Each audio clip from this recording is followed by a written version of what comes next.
తర్వాత ఎన్సిఎఫ్ 2005ను ఏర్పాటు చేయడానికి ఈ స్టీరింగ్ కమిటీతో పాటు 21 ఫోకస్ గ్రూపులను ఏర్పాటు చేయడం జరిగింది. ఈ ఫోకస్ గ్రూపులలో డైట్ మెంబర్స్, ఎస్సీఆర్టీ మెంబర్స్, భారతదేశంలో వివిధ విశ్వవిద్యాలయాల్లో పనిచేస్తున్నటువంటి ప్రొఫెసర్స్ మరియు గొప్ప విద్యావేత్తలను సభ్యులుగా చేర్చడం జరిగింది. ఈ విధంగా జాతీయ స్టీరింగ్ కమిటీ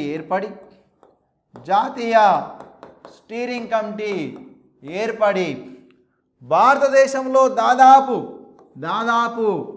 10 నెలల పాటు 10 నెలల వరకు భారతదేశంలో దాదాపు 10,000 ప్రదేశాలను సందర్శించింది. 10,000 ప్రదేశాలను సందర్శించి ఇక్కడ అనేక మంది అభిప్రాయాలను తీసుకోవడం జరిగింది.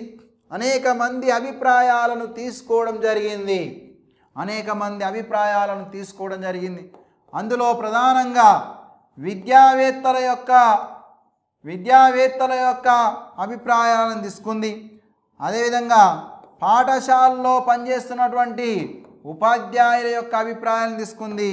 అదేవిధంగా పాఠశాల విద్యార్థుల యొక్క తల్లిదండ్రుల ఒపీనియన్ తీసుకుంది.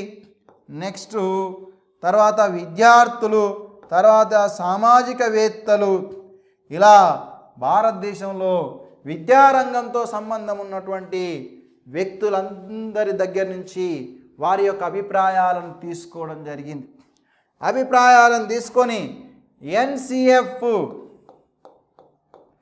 2005ను రూపొందించి తన నివేదికను ఎన్సిఈఆర్టీకి ఇచ్చింది. జాతీయ స్టీరింగ్ కమిటీ ఎన్సిఎఫ్ 2005ను రూపొందించి తన నివేదికను ఎవరికి ఇచ్చిందండి? ఎన్సిఈఆర్టీకి ఇచ్చింది. ఈ ఎన్సిఈఆర్టీ ఇది కేంద్ర అధికృత సంస్థ, కేంద్ర ఆధీనంలో ఉండేటువంటి సంస్థ కాబట్టి కేంద్ర ప్రభుత్వానికి కూడా ఒకసారి ప్రశ్న వస్తుంది. జాతీయ స్టీరింగ్ కమిటీ ఎన్సిఎఫ్ 2005ను రూపొందించి